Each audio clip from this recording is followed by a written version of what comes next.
नमस्कार लाडक्या बहिणींनो, लाडकी बहीण योजनेअंतर्गत पात्र लाभार्थी महिलांसाठी एक महत्त्वाची अपडेट आहे. बऱ्याचशा लाडक्या बहिणींनी लाडकी बहीण योजनेची के-वाय-सी केलेली आहे, परंतु बऱ्याचशा महिलांना अजूनसुद्धा के-वाय-सी करण्यासाठी समस्या येत आहेत. लाडकी बहीण योजनेची के-वाय-सी केली तरीसुद्धा काही लाडक्या बहिणींचे लाभ हे बंद करण्यात येणार आहेत. तर त्यासाठी कोणती कारणे आहेत, त्यासंबंधी संपूर्ण माहिती आपण आजच्या या व्हिडिओमध्ये घेणार आहोत. व्हिडिओ काहीशी महत्त्वपूर्ण होणार आहे, त्यासाठी व्हिडिओ शेवटपर्यंत नक्की पहा. आणि तुम्ही जर आपल्या चॅनलवरती पहिल्यांदा आला असाल तर चॅनलला नक्की सबस्क्राईब करा. त्याच्यामुळे अशाच प्रकारचे नवनवीन माहितीचे अपडेट आपल्यापर्यंत वेळेत पोहोचायला मदत होईल. चला तर मग व्हिडिओला सुरुवात करूया.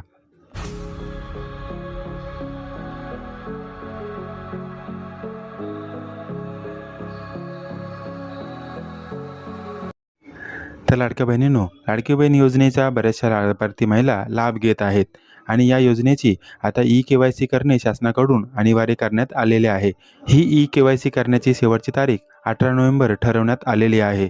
के-वाय-सी केल्यानंतर सुद्धा काही लाडक्या बहिणींचे लाभ हे बंद करण्यात येणार आहेत. त्यासाठी कोणती कारणे आहेत यावर आता एकदा नजर टाकूया.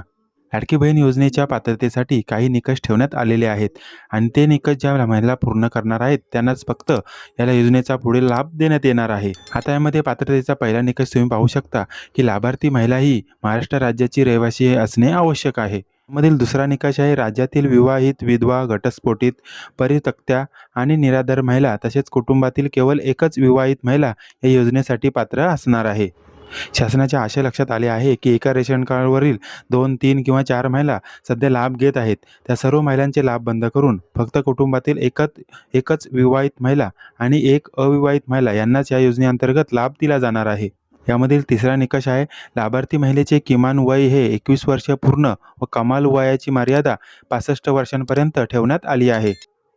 चौथा निकष आहे लाभार्थ्याचे स्वतःचे आधार लिंक असलेले बँक खाते असणे अनिवार्य आहे. आतापर्यंत बऱ्याचशा लाडक्या बहिणींना त्यांचा लाभ हा त्यांच्या पतीसोबत असलेल्या जॉईंट अकाउंटवरती येत होता, परंतु आता लाभार्थी महिलेचे स्वतःचे आधार कार्डाशी लिंक असलेले खाते असणे आवश्यक आहे. पात्रतेचा पाचवा निकष आहे तो म्हणजे लाभार्थी कुटुंबाचे वार्षिक उत्पन्न 2.5 लाखांपेक्षा जास्त नसावे. तर पात्रतेच्या या 5 निकषांवरूनच लाडकी बहीण योजनेचा पुढील लाभ त्या लाभार्थी महिलांना द्यायचा की नाही हे ठरवले जाणार आहे.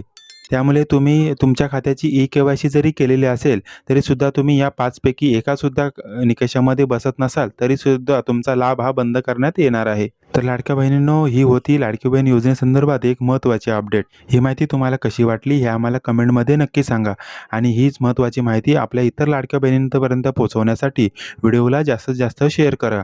अशाच प्रकारचे नवनवीन माहितीचे अपडेट मिळवण्यासाठी आताच आपल्या माहिती हक्काची या यूट्यूब चॅनलला सबस्क्राईब करा. त्याच्यामुळे हे पुढचे येणारे नवनवीन व्हिडिओ आपल्यापर्यंत वेळेत पोहोचायला मदत होईल. भेटूया नवीन एका अपडेटसह नवीन एका व्हिडिओमध्ये. तोपर्यंत धन्यवाद.